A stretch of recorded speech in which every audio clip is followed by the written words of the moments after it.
नमस्कार शेतकरी बांधवांनो, आपण आजच्या व्हिडिओमध्ये स्वराज टार्गेट 630 या 29 HP ट्रॅक्टरची रुंदी ॲडजस्ट कशी करायची याविषयी बोलणार आहोत. मित्रांनो, या ट्रॅक्टरची रुंदी पाहिली तर 3 फूट 3 फूट 2 इंच 3 फूट 3 इंच 3 फूट 4 इंच 3 फूट 6 इंच 3 फूट 8 इंच या प्रकारे रुंदी ॲडजस्ट होती. आणि पुढची रुंदी जी आहे ती 3 फूट 3 फूट 2 इंच आणि 3 फूट 6 इंच या प्रकारे ॲडजस्ट होते. तर मित्रांनो, सर्वप्रथम आपण पुढील टायर हे कंपनीच्या टायरने 3 फूट 6 आणि कमी केल्याच्या नंतर 3 फूट 2 इंच या प्रकारे रुंदी ॲडजस्ट होते त्याची. पण प्रॉब्लेम असा होता मित्रांनो की कंपनीचं टायर जे आहे फुल टर्न मारायला जमत नाही आणि कंपनीचं टायर जे आहे ते टोटल या बॉडीला टच केलं जातं आणि सगळे इथे घासलं जातं.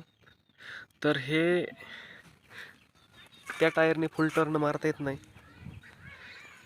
तुम्ही पाहू शकता ह्या टायरमध्ये एक साधारण 4 बोटं अंतर हे राहतं. मित्रांनो, हे 5-12चं टायर आहे. तर तुम्हाला फुल टर्न बसण्यासाठी 5-12चं टायर आणि डिक्स हे मॅसी 6028 किंवा कोबोटा 21 HP चं रेग्युलरचं 5-12चं टायर आणि डिक्स हे या ट्रॅक्टरला चालतं. टाकल्याच्या नंतर पुढचं टायर डिक्स साधारण ट्रॅक्टरची रुंदी ही 2 फूट 11 इंच 2 फूट 10 ते 2 फूट 11 इंच होती. त्याच्यानंतर मागचं टायर, तर मागच्या टायरचा मेन विषय असा आहे की हे टायर जर पलटी मारला आपण, साधारण आता 3 फूट 2 इंच रुंदी आहे ट्रॅक्टरची. मागून टायरमध्ये चिखल वगैरे अडकतो. चिखल वगैरे अडकत असल्यामुळं आपण 3 फूट ते 3 फूट 2 इंच केलेला आहे. तर मित्रांनो, विषय या टायरचा आहे. आपण प्रथम हे जे टायर आहे हे 3 फूट होतं, आत्ता 3 फूट 8 इंच आणि 3 फूट 2 इंच हे कसं केलं या संदर्भात बोलणार आहोत. मित्रांनो, सर्वप्रथम सर्व शेतकरी वर्गाचा हेच म्हणणं असतं की ट्रॅक्टर आमचा 3 फूट 6 इंच आणि 3 फूट 3 इंच म्हणजे थोडक्यात इतकी रुंदी आहे, ही रुंदी होती. तर मित्रांनो, या रुंदीला तुम्ही कमी कसं करायचं किंवा तुम्हाला 3 फूट ट्रॅक्टर करायचं, ते 3 फूट ट्रॅक्टर कसा करायचा. तर सर्वप्रथम मित्रांनो, हे 3 फूट 2 इंच 3 इंच अंतर आहे, 2-2.5 इंचचं अंतर भरतं फेस टू फेस म्हटलं तर. तर मित्रांनो, करायचं एक फक्त, आणि ह्याचे वॉलशीट असे आत गेलेले आहेत. वॉलशीट आत आहे, तुम्हाला दाखवतो मी, तुमच्या लक्षात येईल. या टायरची जी वॉलशीट आहे, हे वॉलशीट पाहू शकता. बाहेरून वॉलशीट नाही आहे याला, हे वॉलशीट आत गेलेले आहेत. सर्वप्रथम तुम्हाला करायचं काय, 3 फूट 3 इंच तुमचा ट्रॅक्टर झालेला आहे समजा. हे टायर आहे ते ह्या साईडला आणि हे टायर या साईडला घ्यायचं.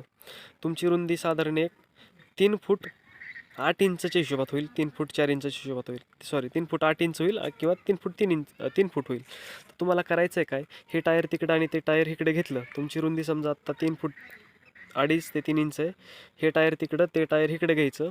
तुम्हाला दोनदा डबल सांगतोय कारण तुमच्या फिक्स लक्षात राहण्यासाठी. तर त्याच्यानंतर काय करायचं, तुम्ही टायर समजा ते चेंज केलं आहे, तर ही जी चांदणी राहते, याला चांदणी बोलता येतं आमच्या भाषेत, आमच्या इकडं सॉरी. तर ही चांदणी पलटी मारायची, हीच चांदणी काढून फक्त अशी टाकायची त्या साईडनी म्हणजे हीच चांदणी फक्त पलटी मारायची ह्याच टायरमध्ये, आणि ह्या साईडनी हे असंच करायचं. तर त्यानंतर ट्रॅक्टर होतो असा 3 फूट आणि 3 फूट 8 इंच या प्रकारे असा ट्रॅक्टर बनला जातो. ह्यो आत्ता 3 फूट 3 इंच केलेला आहे कारण याच्यामध्ये खूप चिखल जायचा, त्याच्यामुळं प्रॉब्लेम व्हायचा, त्यामुळे आपण 3 फूट बनवलेला आहे. आत्ता 3 फूट 3 इंच बनवला, सॉरी. तर तुम्ही अशा प्रकारे मागच्या टायरची रुंदी ॲडजस्ट करू शकता. 3 फूट 3 इंच नंतर 3 फूट होत नाही, हा प्रॉब्लेम नाही आहे मित्रांनो. 3 फूटला हे जे मरगाड आहे, मरगाड्याच्या पण आतमध्ये टायर जातं टोटली. तर तुम्ही ते योग्य प्रकारे करू शकता. अजून काही तुम्हाला समजलं नसेल वगैरे तर तुम्हाला तुमच्यासाठी मी स्पेशल टायर खोलून व्हिडिओ बनवल कसं करायचं आहे ते. फक्त मला व्हिडिओच्या खाली कमेंट करा, चॅनलला सबस्क्राईब करा आणि लाईक करा. त्याच्यामुळं होतं आहे असं की ती खोलायचं म्हणल्याच्या नंतर कमीत कमी मला तुमच्याकडनं अजून 100 सबस्क्रायबर झाले पाहिजेत आणि 100 लाईक. त्यानंतर मी टायर खोलल आणि तुम्हाला कसं करायचं ते प्रॅक्टिकली दाखवल. पुढचं टायर ही खोलून ते टायर बसून हे टायर बसून किती अंतर पडतं हे पण तुम्हाला व्हिडिओमध्ये दाखवल. तर मित्रांनो, चला चॅनलला सबस्क्राईब करा आणि व्हिडिओला लाईक कमेंट करा. धन्यवाद.